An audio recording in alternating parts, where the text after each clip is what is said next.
আচ্ছা, আমরা যে এত এত কথা বলি, ইতিহাসের বিভিন্ন টপিক নিয়ে আলাপ আলোচনা করি, আপনাদেরকে জানাতে চাই আপনারা কি আসলে ইসলামী শাসন ব্যবস্থার ব্যাপারে আমরা আলোচনা করেছি, তারপরও আপনারা কতটুকু জেনেছেন? হারানো খিলাফত নিয়ে একটু কথা বলি আপনাকে। 19 শতকের শেষ সময় উসমানী খেলাফতের এমন এক ভঙ্গুর সময় বা এমন এক ভঙ্গুরময় অবস্থা। সেই সময় ফ্রান্স সরকার মুহাম্মদ সাল্লাল্লাহু আলাইহি সাল্লামকে নিয়ে একটি কটূক্তি করেন এবং ব্যঙ্গাত্মক নাটক মঞ্চস্থ করার পরিকল্পনা করেন।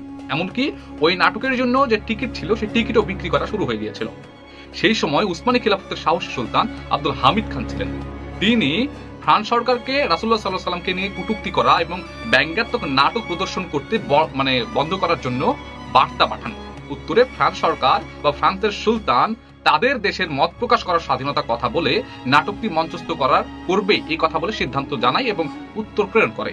এর উত্তরে মুসলিম জাহানের খলিফা আব্দুল হামিদ খান সরকারকে জানিয়েছিলেন কি জানেন? তিনি জানিয়েছিলেন, তোমরা যদি রাসূলুল্লাহ সাল্লাল্লাহু আলাইহি সাল্লামকে নিয়ে ওই ব্যঙ্গাত্মক নাটকটি উপস্থাপন করো বা মঞ্চস্থ করো, তাহলে আমি তোমাদের বিরুদ্ধে যুদ্ধের ঘোষণা দিব, আমরা তোমাদের দুনিয়াকে বরবাদ করে দিব। খলিফার এই কথা শুনে ফ্রান্স সরকার ভয় পেয়ে যায়। রাসূলুল্লাহ সাল্লাল্লাহু আলাইহি সাল্লামকে নিয়ে ব্যঙ্গাত্মক ওই নাটকটি মঞ্চস্থ করার সাহস পায়নি। আর আজকে খিলাফতের প্রায় 100 বছর পরে বা 100 বছর বিলুপ্ত হতে চললো বা 100 বছর হয়ে গেছে অনেকের মতে, অথচ রাসূলুল্লাহ সাল্লাল্লাহু আলাইহি সাল্লামকে নিয়ে পশ্চিমারা কত কত ব্যঙ্গাত্মক কথা বলছে, চিত্র আঁকছে, নাটক মঞ্চস্থ করছে, কত অশ্লীল কার্টুন তৈরি করছে, তার কিন্তু কোনো ইয়াত্তা নেই। প্রতি মুহূর্তে মত প্রকাশের স্বাধীনতার নামে রাসূলুল্লাহ সাল্লাল্লাহু আলাইহি সাল্লামকে অপমান করছে। আজকে বছরের পর বছর ফিলিস্তিন, কাশ্মীর, গাজা, উইঘুর, চেচেনিয়া বা ভারতে মুসলমানদের উপর এত এত অত্যাচার হচ্ছে, নির্যাতন হচ্ছে প্রতি ঘন্টায় ঘন্টায়। সেই সব এলাকায় মুসলিমরা বা মুসলিম মেয়েরা কাফিরদের হাতে ধর্ষিত হচ্ছে। কই মুসলিম দেশের এত লাখ সেনাবাহিনীর কাছে বা সেনাবাহিনীর কেউ কি যে অপরাধ বিচার চেয়েছে? কেউ কি সেই নির্যাতিত মুসলমানদের পাশে দাঁড়িয়েছে, তাদেরকে বাঁচানোর চেষ্টাটুকু করেছে? কিন্তু খিলাফতের সময় কি হয়েছিল?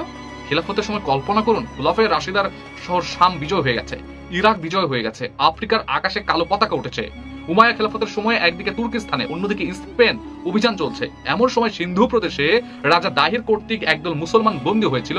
ভাগ্যক্রমে বেঁচে যাওয়া এক মুসলিম নারীর নিজ রক্তে লেখা একটি চিঠি ইরাকের গভর্নর তাও জালিম ছিল, হাজ্জাজ বিন ইউসুফের কাছে পৌঁছে গেল। চিঠি ইরাকের গভর্নর জালিম হাজ্জাজ বিন ইউসুফের কাছে যখন পৌঁছায়, ক্ষুব্ধ হয়ে হাজ্জাজ তার ভাতৃপুষ্প মোহাম্মদ বিন কাসিমকে একটা চিঠি পাঠিয়ে দেন হিন্দুস্তানে। মোহাম্মদ বিন কাসিম অল্প কয়েকদিনেই পুরো সিন্ধু পদলিত করে ফেলেছিল। একই সময়ে বিজয় হয় মুসা আর তারিকের নেতৃত্বে স্পেন। কুতাইবা বিন মুসলিমের নেতৃত্বে দখল হয় তুর্কিস্তান। আব্বাসী খেলাফতের সময় এক মুসলিম নারী আম্মুরিয়ায় বন্দী হয়। সেই খলিফা মুতাসিমকে চিৎকার করে ডাকছিল, ইয়া মুতাসিমা, ইয়া মুতাসিমা, ওহে মুতাসিম, ওহে মুতাসিম। এক রোমান সৈন্য তাকে নিয়ে বিদ্রুপ করেছিল। তোমার মুতাসিম কোথা থেকে আসবে? খলিফা মুতাসিম বিল্লার কাছে খবর এসে পড়লো এবং খলিফা মুতাসিম যখন শুনলেন, ক্ষুব্ধ খলিফা সিংহাসন ছেড়ে শুভ্র অংশে আরোহণ করলেন। ঘোড়ার মধ্যে চড়ে তিনি রণদামামা বাজিয়ে খলিফা বিশাল এক বাহিনী নিয়ে আম্মুরিয়ার দিকে অগ্রসর হলেন। রোমানদের থেকে সেই মুসলিম নারীকে উদ্ধার করলেন। রোমান সৈন্যরা পালিয়ে গেল পুরো আম্মুরিয়া নগরী ছেড়ে। খলিফা ধূলিসাৎ করে দিলেন সঙ্গে সঙ্গে। আল্লাহু আকবার বলা উচিত এই সময় আমাদের। সেলজুক সুলতান আল আরসালানের সময় মুসলিম বিশ্বের সীমানা গিয়ে পড়েছিল বাইজেন্টিয়ান সাম্রাজ্যের রাজধানী কনস্টান্টিনোপল প্রাচীর পর্যন্ত। এর পূর্ণতা ঘটে উসমানের সুলতান মোহাম্মদ আল ফাতিহের বিজয়ের মধ্য দিয়ে। তার উত্তরসূরিরা ইয়ারবুস সেলিম, কানাডি সুলতান সুলাইমান বিজয় করেছিলেন ইউরোপের অর্ধভাগ। তার জানিসারি বাহিনীর অশ্বের বা ঘোড়ার শব্দে কেঁপে উঠত 3 মহাদেশ আর 7 সমুদ্র। খিলাফতের সময় বাগদাদ ছিল প্রাচ্যের রাজধানী আর সবখান থেকে ছুটে আসা জ্ঞান পিপাসুদের গন্তব্য।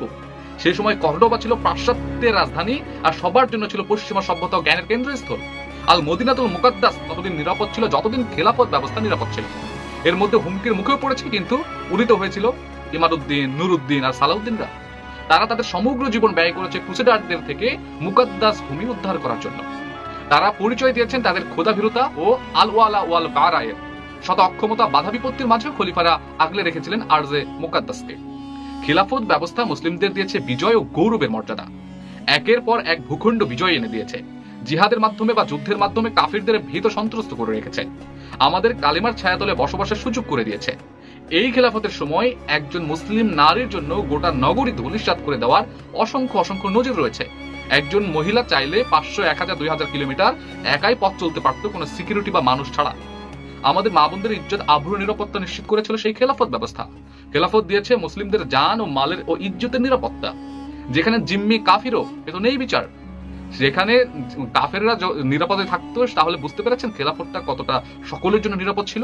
কিন্তু যেদিন থেকে শেষ মুসলিম খেলাফত ভেঙ্গে গেল, পতন ঘটলো, এক উম্মাহ ও এক দেহকে 57 ভাগে বিভক্ত করা হলো, সেদিন থেকে শুরু হলো মুসলিম মিল্লাতের পরাজয়, লাঞ্ছনা ও অপদস্থতার এক নতুন অধ্যায়। 1924 সালে 3 মার্চ আধুনিক তুরস্কের জনক কামাল পাশা আনুষ্ঠানিকভাবে খেলাফতকে উচ্ছেদ করে দেয়। মুসলিম বিশ্ব হয়ে পড়ে অভিভাবকহীন। এর মধ্যে দিয়ে মুসলিম উম্মাহর ঐক্য ও ভ্রাতৃত্ব, বীরত্ব ও গৌরবের সাক্ষী হয়ে নামে মাত্র নামে যে খিলাফত টিকে ছিল, তার কফিনে শেষ পেরেক ঢুকিয়ে দেওয়া হয়েছিল। খিলাফা যা তাদের আতঙ্কিত করে রাখতো, ঘুমন্ত বা জাগ্রত কোনো অবস্থাতে তাদের পিছু ছাড়তো না, যা তাদের ঘুম কেড়ে নিয়েছিল আর তাদের ভীত সন্ত্রস্ত করে রেখেছিল। রাসূলুল্লাহ সাল্লাল্লাহু আলাইহি ওয়াসাল্লামের পর থেকে ইতিহাসে প্রথমবার মুসলিম জাতি খেলাফত বিহীন দীর্ঘ প্রায় 100 বছর পার করছে। খলিফা ছিল মুসলিমদের ছাদের মতো, সেই ছাদবিহীন উম্মাহ ইয়াতিমের মতো শত বছর যাবত জিল্লিতের জীবন অতিবাহিত করছে। যুগের পর যুগ কুফফারদের গোলামি, তাবেদারির মধ্যে দিয়ে জাতির নিজ আজাদি খুঁজে ফিরছে, যদিও তা অধরায় রয়ে গেছে দিন দিন। আপনি কি বুঝতে পেরেছেন খেলাফতের ব্যবস্থা বা কতটা উন্নত, কতটা নিরাপদ ছিল সকলের জন্য? সেই খেলাফত থেকে আমরা 100 বছর হতে যাচ্ছে, সেখান থেকে আমরা আজকে বিচ্ছিন্ন হয়ে আছি।